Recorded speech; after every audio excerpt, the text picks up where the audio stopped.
So the New York Jets are 4-5, not what's to be expected after the Chargers and the Raiders. Let's get into it.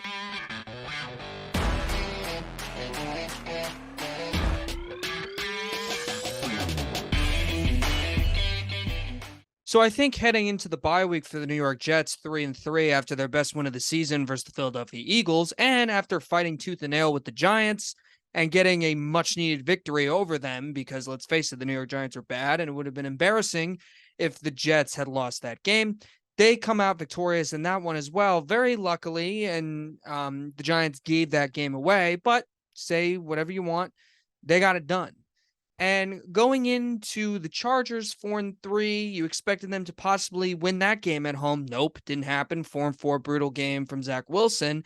And you're facing the Vegas Raiders this past weekend or last night.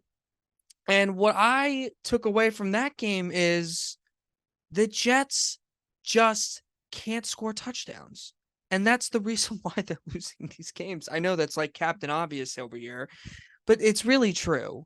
What's the difference in that game? O'Connell's passed the mare for the touchdown.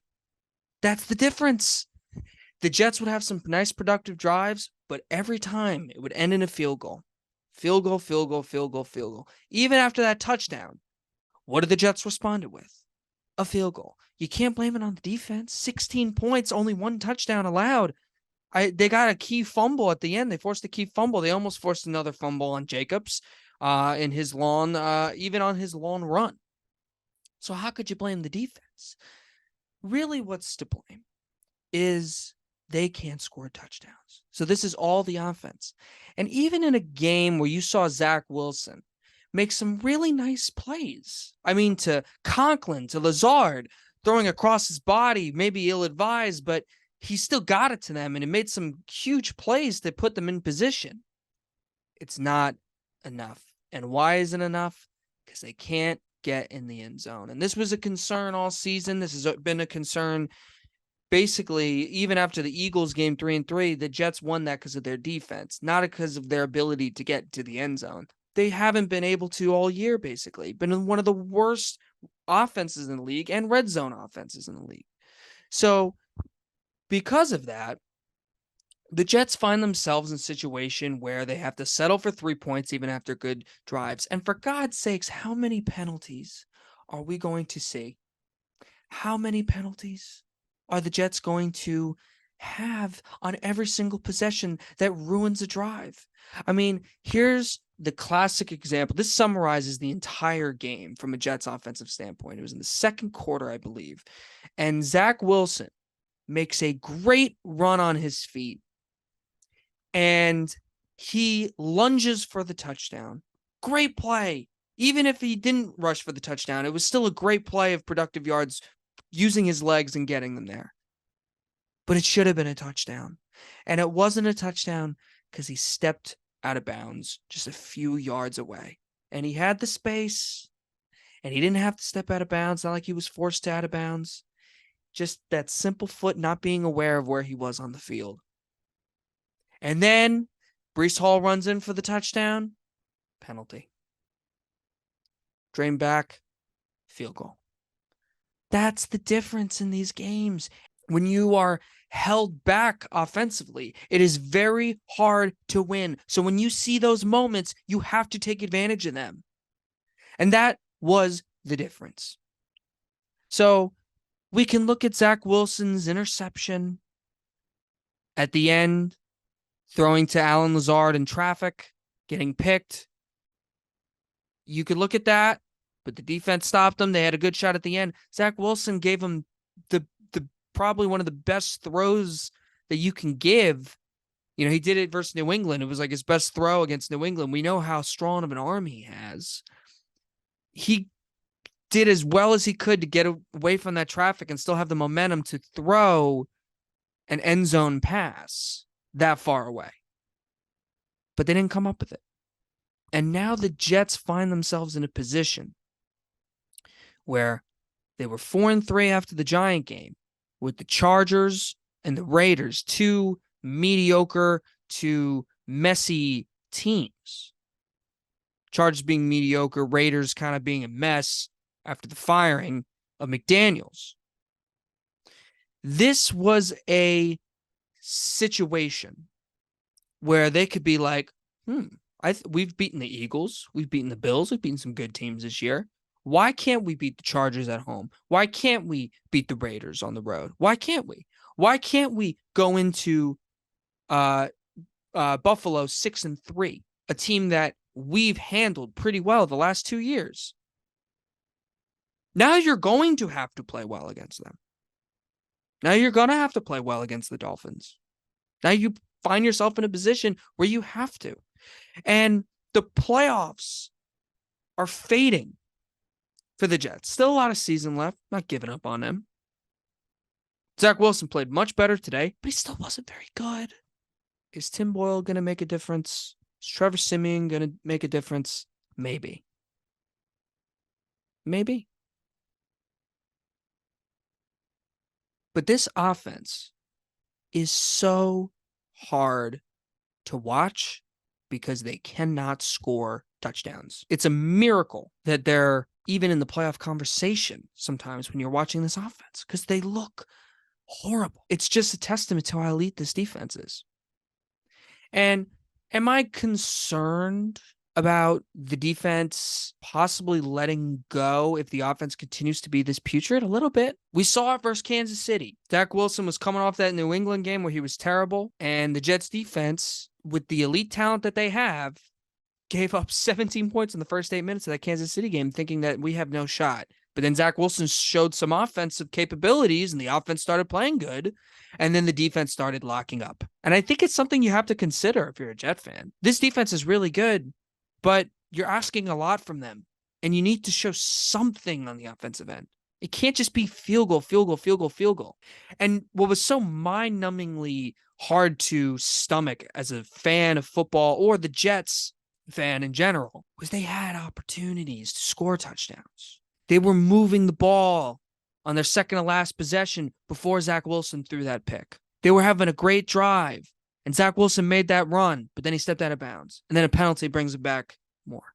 Just the penalties, the lack of discipline. And this brings up Robert Saleh. I think Robert Saleh doesn't get enough credit for how good the defense is. Because we remember he was the defensive coordinator in San Francisco, and he was brought in as a culture guy. You know, you could see it on the sideline. He's very emotional with the team. And with Saleh, I think we're ignoring the defensive part. Obviously, he's not the defensive coordinator, but I don't think he has nothing to do with that. Especially with his defensive offense, though, been brutal. And you can blame Nate Hackett. I mean, there was that play that was, there's that clip that was going around where it was the 3rd and 1, I believe. And you saw Nate Hackett call a play on TV. And they cut to Aaron Rodgers, and Aaron Rodgers looks so upset because he knew the play wasn't going to work. And what happened? Didn't work. I mean, Aaron Rodgers is the reason why Nate Hackett's even there. Jets fans have not been a fan of Nate Hackett. It's hard when you got a quarterback that is so abysmal sometimes and then he'll show flashes like these crazy passes, like that huge play to Conklin at the end of the game was huge. I don't see many quarterbacks make that play, but then you see other parts of Zach Wilson where he has no awareness, where he's fumbling the ball like crazy. It's tough. And the Raiders are 5-5, but they just played the Giants last week, who aren't very good, and they're playing a Jets offense that isn't very good at home. Both games at home. Yeah, the Raiders are 5-5, but I don't think they're that good. So this is a bad loss for the Jets. This has been the story, right, for a long time for Jets fans. There's an opportunity to really take the reins and keep going and make a statement on your regular season. Sometimes it's dangerous to look too far ahead, but in football, schedule is very important. So 4-3 after the Giant game, sweated out that one, got it. I mean, you can make an argument if the Giants win that game, 3-6. But it happened. They got that win, gutty win. Chargers, home, a no-show. And the Raiders, yeah, we get it. Antonio Pierce is the new coach. They got newfound momentum. But the Jets were handling it well in the first half. It's kind of been the opposite of the Jets wins this year, right? Where they play terrible in the first half, and then in the second half, they start doing some stuff. That wasn't really the case yesterday. So now the Jets are going into a must-win with the Bills. This is a divisional opponent and divisional rival. It's a team they played well against, but they got a lot of talent. And maybe this defense has figured out Josh Allen. Maybe the defense will win them the game again, and Zach Wilson will do just enough to get them to win. I don't think he'll be benched next week. I think if he wasn't benched after last week, what makes you think he's going to be benched after this week? After he made some solid plays, some big mistakes, but some solid plays where you look at just enough. But again, it's never there. Even when he makes a good play, there's always that extra thing that could have made it better. Stepping out of bounds. Some great throws, throwing the interception on the last drive. Their season is on the line. No question about it. You don't want another repeat like last year. And, Aaron Rodgers said he's aiming for a mid-December return, like I've said in the past. I'll believe it when I see it. But the Jets are the only football team in town that have our attention. That moves me quickly to the Giants. Nothing much to say about the Giants. Tank for Caleb. In fact, something really good happened to the Giants yesterday. The Arizona Cardinals got Kyler Murray back, and they won. So now the Giants are one of the worst teams. Well, we all knew they were one of the worst teams in the NFL, but now they have a real shot at possibly getting that number 1 pick. If they keep starting Tommy DeVito for the rest of the season, very well possible that could be the case. And injuries, fights on the sidelines, I've been very consistent with my point with Dable, but Dable's got to be careful here. Losing control of the team. I believe Dable should be brought back next year. Listen, if he did an okay job last year and then this year they were a train wreck, that's different. That's different. Then you really consider switching him out. But he was coach of the year last year. I think he needs some new personnel because they're clearly not listening to him. And I think it's an indictment on them. I really do.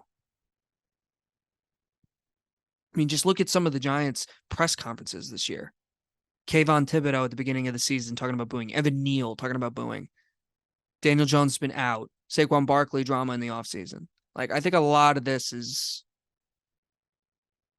we ignored a lot of this stuff as Giants fans. But there's really not much else to say about the Giants.